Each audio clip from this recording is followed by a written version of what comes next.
Hey guys, welcome to Cashcraft Finance. So you better prepare yourself because starting today, it is 100% confirmed that we are seeing some of the biggest tax breaks and cuts of the last decade.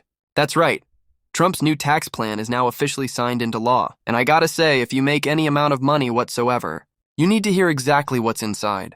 Because it could either end up saving you or costing you a ton of money. All depending on how fast you're able to act. That's why if you want to hear about all the new changes that are about to directly impact you, along with how you could receive no tax on tips, no tax on overtime, $1,000 for every child, car loan write-offs, and massive $40,000 state tax deductions, among a variety of other initiatives. Here's everything that you need to know and more, along with one little secret that can instantly save you thousands of dollars that almost nobody knows about. Although before we start, I don't usually do this, but as a quick disclaimer, when I was researching this video, it was almost impossible to find sources that were not incredibly biased. Like one side says, it's a disgusting abomination that ends America's time as a great power. Well, the other side says it's the best thing ever, and it'll spark economic growth. So if you appreciate just hearing a neutral stance with just the facts, it would mean the world to me if you hit the like button or subscribe if you haven't done that already. Alright, so to start, let's just get right into it. For those unaware, back in 2017, Donald Trump passed what's called the Tax Cuts and Jobs Act, which lowered taxes for practically everybody across the board. It reduced corporate income taxes from 35% down to 21%. And they gave some pretty substantial write-offs for nearly anyone who is self-employed. However, those were scheduled to expire at the end of this year. If nothing was done, except as I'm sure you've seen, something is done, and now we have a brand new tax plan that's going to take place through 2030 and beyond. So here's what's inside first. Let's start with one of the most popular items, and that would be no tax on tips.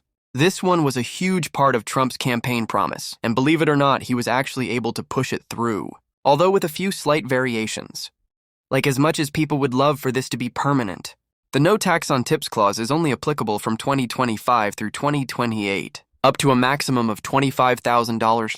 Now, in terms of who qualifies, this applies to those who work in traditionally tipped industries, like in restaurants, hospitality, bartending, or taxi services, and you could still claim the benefit even if you receive a W-2 paycheck. On top of that, tips in this case will also include both cash and credit card transactions, which is good for anyone who is worried about that. However, the benefit of this will begin to phase out for higher earners. So if you make over $150,000 single or $300,000 married, you're not going to be eligible for the full benefit, and it's unclear about whether or not this is going to be available after 2028. Kind of like the next one, which is going to be no tax on overtime. Here's the deal: if you work overtime, as in more than 40 hours in a week, that overtime pay could now be deducted against your total income, thereby reducing your taxes by that exact same amount. Separate from that, it's also important to clarify that the tax-exempt status only refers to the overtime pay portion of your paycheck, and not the entire amount. So if you normally make $20 an hour, but with overtime you make $30, that extra $10 would be considered the tax-free portion, and not the entire amount, if that makes sense now in terms of who's eligible. This does phase out if you make more than $150,000 single or $300,000 married, and there are limits to how much you're able to deduct, which is capped at $12,500 to $25,000 respectively. Of course, critics are quick to point out that only 8% of hourly and 4% of salary workers receive or are eligible for overtime pay, so this only applies to a very small subset of workers. But if it does apply to you, great, more money to you. However, speaking of critics, this next one has been the most controversial for the last few years, and that would be the new $40,000 SALT deduction. See, prior to the 2017 Tax Cuts and Jobs Act, state and local taxes could be completely deducted from your federal income taxes. So as an example of this, if you lived in California and paid $30,000 in state income taxes, along with $20,000 in property taxes, that $50,000 could be completely deducted from what you owe the federal government. But beginning in 2018, all of that changed. Instead of being able to deduct the full $50,000, the new tax plan capped state and local tax deductions to just $10,000 total, regardless of if you were single or married, and not adjusted to inflation, leaving residents in states like California, New Jersey, and New York paying a lot more money than they did before, except now that's beginning to change. Starting in 2025 and running all the way through 2029, state and local tax deductions have been quadrupled to $40,000, increasing with inflation every year thereafter. However, as a way to prevent high-income earners from getting the majority of this benefit, this tax plan will begin to phase out these deductions. Once you begin earning above $500,000 a year, adjusted to inflation, meaning if you make more than this amount, your deductions begin to shrink back down to its original $10,000 limit. Although, here's a quick tip for anyone living in a high-income tax state who makes over $500,000 a year. And seriously, this is worth a like and subscribe. Because if you didn't know about this already, it could easily save you tens of thousands of dollars. And it's what's called the salt cap workaround. Here's an overly simplistic view of exactly how it works. Instead of an S-corp owner paying themselves the full distribution and then being required to pay state taxes on a personal level, the S-corp will pay its portion of state taxes as a deduction, since that's not limited by the $10,000 or $40,000 salt cap. And then that credit will transfer to you on the individual level, essentially allowing you to use the full amount that you pay for state and local taxes as a tax write-off. Don't believe me? Well, so far, 30 states have already approved the strategy, and the IRS even issued their guidance on how to proceed with it. On top of that, the Senate was considering language that would close this loophole. But they didn't do it beyond that, though. I'm gonna be honest, these tips and tricks are really just the very beginning, because there are others that you absolutely have to be made aware of, especially since it'll have a direct impact on you starting today. So in terms of the brand new tax plan, there are 6 more major items that you have to be made aware of, with the first being lower tax rates. Essentially, the current tax brackets, between 12 and 37%, will remain as they have been since 2018, and will increase with inflation every year through 2029.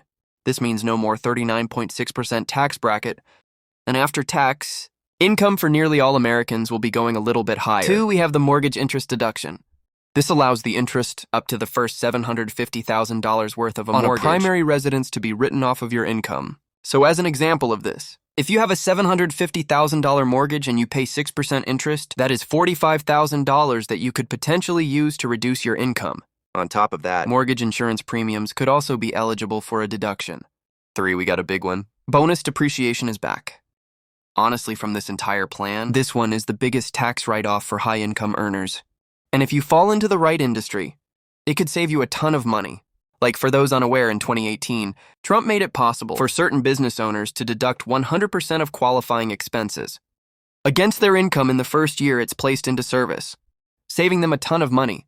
And even though this was scheduled to phase out and expire, he just made it permanent with this new tax structure. 100% bonus depreciation is here, again, indefinitely, which means business-use cars that weigh more than 6,000 pounds once again become 100% tax write-off.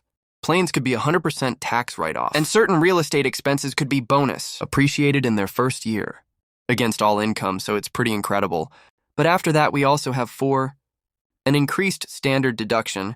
In this case, the standard deduction is raised to $15,750 single, or $31,500 for married filing jointly. Effective in 2025, so even if you don't qualify for anything else on this list, there you go, that is a reduction of your income. Right off the top 5, there's also a qualified 20% small business deduction that's back.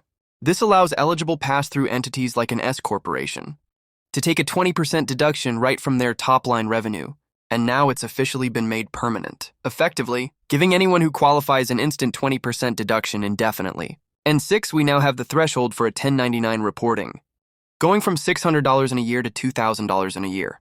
This one has probably been one of the simplest, quietest wins of the entire bill, because prior to this, if you paid someone more than $600 in a year, you would have to issue them a 1099, get their tax information, and report that to the IRS. But now that's been increased to $2,000, saving a lot of people who pay for small jobs a lot of paperwork now. Even though most of these that we've discussed so far are existing, that have either been increased or made permanent.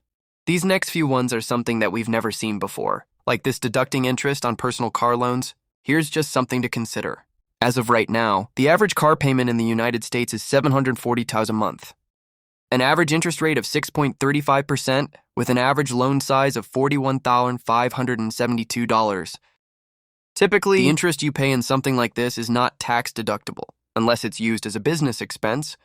But now congratulations, it can be starting this year and through 2028. You could now deduct the interest payments on personal use car loans, up to $10,000 a year on top of the standard deduction.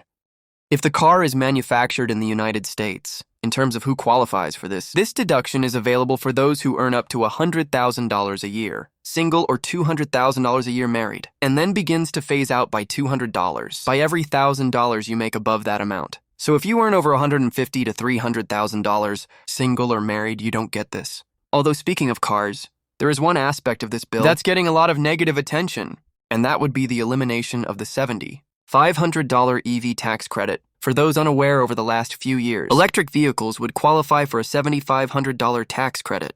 If you make under $150,000 single or $300,000 a year married, this meant that if you owed $7,500 or more in federal income taxes, they would give you all of that money back dollar for dollar just for buying an EV, which is crazy. However, all of that is now coming to an end sooner than expected. Instead of initially expiring December 31st, 2025, it's now scheduled to expire September 30th, 2025. So if you're thinking about getting an EV and getting that $7,500 tax credit before it goes away, now is probably the last chance you're going to have to do it. On top of that, there's a few other discounts that you should be made aware of, including senior citizen discounts. No, even though Trump initially promised no taxes on Social Security income, this proved to be way too difficult to implement. So instead, they simply raised the standard deduction by $6,000. For those over the age of 65, your tax years 2025 to 2028. From there, it phases out once you begin to earn over $75,000 a year single, or $150,000 a year married. Essentially, this could help shield some, if not all of a person's qualifying income from Social Security taxes, especially since not all Social Security income is taxed to begin with. So yes, some people get a huge benefit, while others get absolutely nothing from this, if they make too much money, although there is one more that we have to talk about, and that would be the brand new $1,000 Trump account. With this, eligible children born 2025 through 8 will receive a $1,000 credit, funded by the U.S. government, into an account that could then be invested. The goal here is that with compound interest, the $1,000 would grow to a significant amount in the future that could then be used towards qualifying expenses, a first-time home purchase, higher education, or startup expenses. And if you don't use any of that money towards qualifying expenses, then eventually it's going to be cashed out, and you'll pay taxes on it as though it's ordinary income. On top of that, parents would also be able to contribute up to $5,000 a year for kids under the age of 18. Essentially giving their children a huge head start when you account for the compound interest growth. However, if parents really just wanted to do this, they could already go and create an investment, account for their children, who would then pay 0% taxes depending on their tax bracket. So to me, this one is a bit repetitive. But then again, $1,000 is $1,000. Although in terms of the impact that this tax plan is going to have over the next 10 years, keep in mind, it's not all sunshine and rainbows, and it's going to cost a significant amount of money, like $2.9 trillion. Here's the thing. I always like to remain neutral in my videos and show the perspectives of both sides so that way you could come to your own opinion. But when it really comes down to the cost, there's just no way around it. This is going to be adding to the national debt. Now, proponents of this say that extra spending will help boost the economy, and a little more debt in the big picture isn't that big of a deal. But critics argue that a $2.9 trillion spending spree is ridiculous and only hurts future generations, especially when it's estimated to also reduce federal tax revenue by $4.5 trillion. During that same time, on top of that, some other people have reported that this tax plan is going to cost the bottom 20% of taxpayers $560 a year. The top 20% get a boost of more than $6,000 a year. Although when you really look at this one and notice that the top 50% of taxpayers pay 97% of all income taxes, it makes sense that overall, the top earners would see the biggest benefits. Since they pay the vast majority of all income taxes, the U.S. receives separate from that. There's also been a lot of criticism that this bill would reduce Medicare benefits by mandating work requirements, which might result in people losing coverage. Supporters of this say that it simply encourages able-bodied adults to go and work, while cracking down on abuse. But others argue it hurts low-income, vulnerable families who struggle with unstable employment. There was also a very unusual amendment that was included last minute that caps gambling losses at 90%. Meaning if you gambled $10,000 lost all $10,000 and then won $10,000 back, you could only deduct 90% of your loss, effectively making it so that you have to pay taxes on $1,000 worth of a gain that you didn't actually make. Or I guess put more simply, gamblers are now going to have to pay a 10% tax on their losses, which makes absolutely no sense to me. Seems like a money grab, but what do I know? It would mean the world to me if you hit the like button or subscribe. If you haven't done that already, thank you so much, and until next time,